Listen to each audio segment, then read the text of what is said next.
hackathon is basically where a bunch of individuals, does not really matter from what industry they are from, they can be learner students or professionals, get together for a period of set of time, let's say 48 hours, and try to solve a problem that is very intense.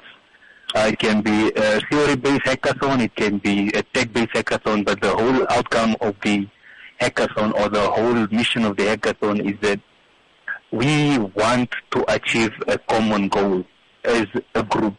Either we want to build a solution at the end, or we want to come up with a challenge or an objective. So that initial, that is what a hackathon can be. Okay, now how can we make hackathon more accessible to young people? And the most important thing that we need to understand that young people have nowadays is social media. If we can spread more news in terms of hackathon that are currently happening within the country and outside the country, then it will definitely be an advantage to us. And also the other thing is that we need to, hackathons across the world have prize money and also other extra added advantages. So if we can increase the amount of prizes or gifts or solutions that comes out of hackathon and benefits that come out of hackathons, then we can see a growth in hackathon participants, especially among the youth. So just to round it up, we need to include more benefits in a short time frame for a long period of time, if that makes sense. Yeah. Now, how exactly does a hackathon work, and can a beginner also take part or do a hackathon? Yes. I mean, so first of all, how a hackathon works is like this. Let's say a bunch of individuals or organizations realize that there is a gap or there is a problem within an organization or there is an objective or a challenge within our communities.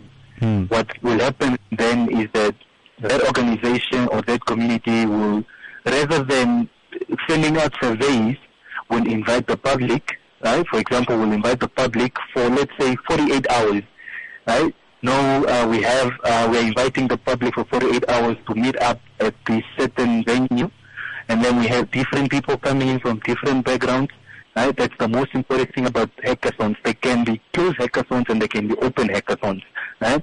So you get the people together and then you now inform the people, okay, cool, within these 48 hours we have this specific challenge or we have this specific objective that we are trying to attain at the end of the 48 hours. And then the participants are then not forced really, but they are then put on the spot to come up with a solution, to come up with an objective, to basically hack the problem. Yeah. Now, hackathon is set to unlock the fourth industrial revolution jobs as well as business growth in townships. Can you just tell us more about that? Yeah, I mean, it's through hackathons you actually get to understand where the world of technology goes. But I want to clarify one thing. Hackathons is not mainly tech-based. It can be social-based. It can be science-based. The most important thing that we need to look at is what is the objective and how long we want to get this outcome, how fast we want it outcome. So in terms of the fourth industrial revolution, hackathons play a vital role because it's through these small gatherings, small community gatherings with different people from different backgrounds we are able to see and actually understand what the actual sense is on the ground. So it's really important that we try to have these mini hackathons where we really just involve the youth, we involve the professionals, just to come up with a common goal. And then at the end of the hackathon, there is data, which is the most important thing as we move forward. Now, from that data, we are able to extract the information and the knowledge towards a better understanding and a better advancement in terms of technology or social science. Yeah. Let's talk about the 2022 AR/VR Africa Hackathon competition. What will be the main focus for this year's competition? Okay, cool. So the main focus of this year's competition is that if you look closely in the world, you will see that companies such as Facebook transferred or transformed into what we call Meta now. And Meta is basically trying to push forward the augmentative reality and the virtual reality. So what we are trying to do with the AR/VR hackathon this year is that we want to increase awareness in terms of virtual reality. We want to increase awareness in terms of augmentative reality. And also the most important thing, we want to emphasize the importance of having virtual reality. For example, I can give is that for doctors, for example, we are able to replicate the human body in the virtual reality. And then we are able also to operate on this virtual body and see what happens. And this we can apply this type of knowledge attained in the virtual world, in the real world, because the virtual world is almost a replica of what is happening in the real world. The only difference is that in the virtual world you have a lot of ability to sort of customize it the way you want it.